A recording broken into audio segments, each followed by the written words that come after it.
Page নম্বর 17-তে 8-এর আমি বললাম যে করে দেবো। তো এখানে দিয়ে দিয়েছি, দেখো তোমাদের প্রথম Li মানে লিথিয়াম, তারপরে Na মানে হচ্ছে সোডিয়াম, Mg মানে ম্যাগনেসিয়াম, আর Cl মানে ক্লোরিন। তো তোমাদের এই দুটো প্রথম ক্লাসে আমি করিয়েছি, ঠিক আছে। নেক্সট ক্লাসে এই দুটো বাকি ছিল। দেখো এখানে প্রথমে বলেছি প্রোটন সংখ্যা মানে আমি তোমার বলে দিয়েছি যেটা প্লাস, ঠিক আছে। প্লাসটা মানে 12 এটা প্রোটন সংখ্যা। তার ইলেকট্রন সংখ্যা মানে বাইরে থাকে যেগুলো মাইনাস, সেগুলো টোটাল গুণে আমি বসাবো। এখানে 12টা আছে, আমি গুণে নিয়েছি। তারপরে বলেছি দেখো নিউট্রন সংখ্যা, নিউট্রনে দেখো কোনো চিহ্ন নেই, এটা সেটাও 12 আছে, 12 বসিয়ে দিয়েছি। ক্রমাঙ্ক মানে আমার প্রোটন সংখ্যা কটা আছে সেটাই বসবে ক্রমাঙ্ক, তো 12 বসিয়ে দিয়েছি। এবার ভর সংখ্যা মানে হচ্ছে তোমার প্রোটন আর নিউট্রন, এই দুটো যোগ করে হয় ভর সংখ্যা 24। এর চিহ্ন যেমন আছে Mg মানে হচ্ছে ম্যাগনেসিয়াম বসিয়ে দিলে ওপরে তোমরা ভর সংখ্যাটা দিয়ে দেবে, আর তার নিচে দিয়ে দেবে কোনটা প্রোটন সংখ্যা। ক্লিয়ার? একটা তোমাদের সামনে আমি করে দেখাই। দেখো এটা বলছে Cl মানে ক্লোরিন, ক্লোরিনের প্রোটন সংখ্যা দেখো এই প্লাস কোনটা আছে 17 প্লাস, দেখো প্লাস 17 আছে, 17 বসালাম।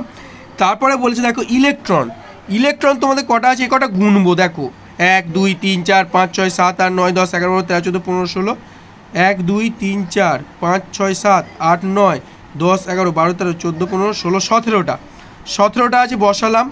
তারপর দেখো নিউট্রন কটা আছে, নিউট্রন মানে এই চিহ্নটা যেটা কোনো চিহ্নই নেই, নিউট্রন 18টা আছে, বসিয়ে দিলাম। তারপর বলছে ক্রমাঙ্ক, এই দেখো ক্রমাঙ্ক মানে তোমাদের আমি বলে দিয়েছি যে প্রোটনটাই হচ্ছে ক্রমাঙ্ক। প্রোটন তোমাদের 17টা আছে, তো সেই 17টা বসে গেল।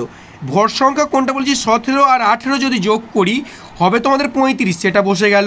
এবার চিহ্ন বলেছে, দেখো চিহ্ন লাস্টে চিহ্ন আছে না Cl, যেমন ক্লোরিনের চিহ্নটা বসালাম, ভর সংখ্যাটা উপরে বসিয়ে দিলাম, Clটা এখানে বসালাম, ভর সংখ্যা উপরে বসিয়ে দিলাম।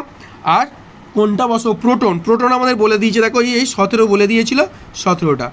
তো এই হলো এই টেবিলটা। তোমাদের পেজ নম্বর দেখো 74-এ এই কাজটা দিয়েছিল, তোমরা একটু ভালো করে দেখো বুঝতে পারবে। এটা কিন্তু খুব কঠিন নয়, একটু ভালো করে বুঝলেই হবে। তোমরা এই বারবার বলছি ক্লাসটা দেখো, ভালো করেই বুঝতে পারবে, একদম ইজি প্রসেস। পরমাণু বলেছে, পরমাণু বলেছে দেখো যে পরমাণু এটা একটা হচ্ছে নিউক্লিয়াস থাকে মধ্যিখানে, আর একটা বাইরে থাকে ইলেকট্রন। নিউক্লিয়াসটা গঠিত হয় প্রোটন আর নিউট্রন নিয়ে, এটা ওটার ভর সংখ্যা। এটা প্লাস সবসময়, নিউক্লিয়াসে প্লাস থাকবে, আর নিউট্রনে নিউট্রাল কোনো কিছুই থাকবে না, আর ইলেকট্রন হচ্ছে মাইনাস, ঠিক আছে।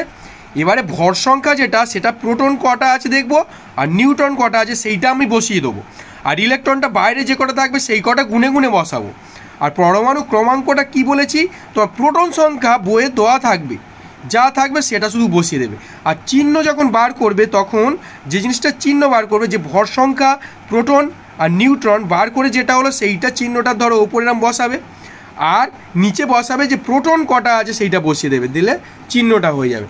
তো এই থিওরিতে বা এই প্রসেসে তোমরা এই টেবিলটা অতি সহজে করতে পারবে, কোনো চিন্তা করতে হবে না, অতি সহজে করতে পারবে।